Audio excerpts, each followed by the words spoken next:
I'm here with Scott Lantis, wide receiver on the Hillsdale College football team. Now, Scott, you played 4 years of baseball before this. Tell me about your experience in baseball first. You know what, Jenna, I was very blessed to have the opportunity to suit up for the Charger baseball team for 4 years. Had a great experience jumping on the diamond, playing third base for the Chargers. It was a lot of fun. Had a lot of great teammates that I got a chance to take the field with, and was definitely a blessing. So I'm thankful to get a chance to come back and throw the uniform on in a little different circumstance this fall. Now, your dad played football at Hillsdale College. What's it like being a legacy on the team? You know what? It's really funny because growing up, I was definitely engrossed in the Hillsdale College Charger tradition growing up. My dad was an All-American wide receiver on the 1985 National Championship team, so I grew up watching the highlight tapes of those games in the 80s, and grew up loving that Hillsdale College Grand Valley rivalry. And I think I was a Hillsdale College Charger football player about 7 years in a row for Halloween. And I actually haven't missed a home Charger football game in 17 years. So definitely have been a big Charger football fan my whole life. It's definitely a little bit of a dream come true to be able to throw on the Charger uniform and run out the tunnel. You were telling me a few stories about some things. You were sick once, had strep throat, had the decision whether you would take a shot, be it not immune the next day, or take some kind of medicine. Tell me about that story. That was pretty interesting.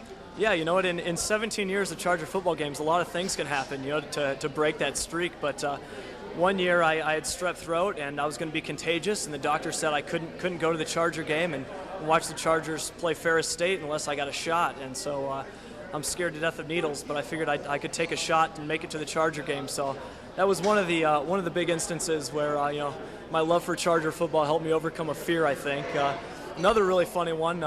I actually had Tigers tickets to go see the Tigers play in that AL Central playoffs back in 2006, but I chose the Charger homecoming game against Indianapolis instead, and good friend and now coach Brad Otterbein led the Chargers to victory that day, so gave up the Tigers playoff tickets to go watch the Chargers, so I was glad I did that. So yeah, I've enjoyed going to the Charger football games for many years. So. Now you're playing for Otter now. What's it like seeing him as a coach as opposed to seeing him on the field so long ago? You know what, it's been an absolutely great opportunity to get a chance to see him in the coach's setting. I've always admired Coach Otter from a distance, and it's really cool to see his leadership. He's a vocal leader, he's a consistent leader, he's someone that puts the team first. And as everyone in the Hillsdale community on campus knows, his work ethic is unbelievable, and it's really cool to see the passion and commitment that he has transferred down through the entire program. And that's why that this program is so successful. You're only as good as your head leader, and the culture that he sets is something I'm just blessed to be able to have an opportunity to be involved in. And it's humbling to be able to just associate myself with this tradition and Coach Otter's program. I can see you got some cuts on you, some cuts everywhere from practice and stuff. What's practice been like for you so far? You know what, as a fifth-year walk-on scout team guy, practice is what I live for. So it is a blast. I have a lot of fun getting a chance to run around on the scout team, preparing our defense to get better on Saturdays. The great thing about the way practices are set up and the structure of the whole program is that everybody has a role to play. And no matter how small that role may appear, ultimately you're only as strong as your weakest link. And so I love getting a chance to go out there and play with some passion on the practice field, and hopefully get a chance to make our defense better during scout team and so forth, and kind of play that role. So it's a lot of fun. There was one thing you really wanted to talk about was your faith, actually. You said it's a big part of you as a person. What's that played a role in your Charger football season? Yeah, absolutely. That's been one of the greatest blessings, I think, is the opportunity to be around a lot of great guys of faith. And again, Coach Otter establishes that with his Bible studies on Friday mornings.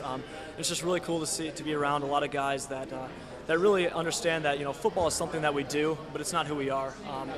And so it's been really neat to grow in my spiritual life, being around a lot of great guys, and ultimately recognize that the Lord has given us great athletic talent and abilities and all these great blessings, and all we can do to honor that is to glorify his perfect name with it. So even as a scout team player, I try to keep that in mind, that ultimately the Lord's given me this great opportunity, and playing with passion on the practice field is my way of glorifying his name. So tell me, what is the main thing you're looking forward to for the rest of the season? I'm looking forward to the Charger football team coming back and rebounding after a tough loss last week, and starting into GLIAC play, and bringing home that GLIAC North championship. And I'm really excited to get a chance to be there along the entire ride. It's going to start this week with a hard-fought game at ODU, building some momentum. But again, the leadership and the hard work and dedication of this program, I have full confidence that this Charger football team's got great things in store coming up. All right, well, we're looking forward to see how you're going to play, but you're used to the long bus rides and everything, right, from baseball. What are the bus rides going to be like? What's your relationship with the team like? Is that going to be another thing you're looking forward to? Absolutely. The camaraderie is something that is one of the greatest things that you can experience on a team. And like I said before, there's a great group of men that throw on that Charger football uniform. And so, we've got a lot of different personalities with 116 plus guys. But at the end of the day, everybody's playing for each other, and that's something that you really have an opportunity to appreciate.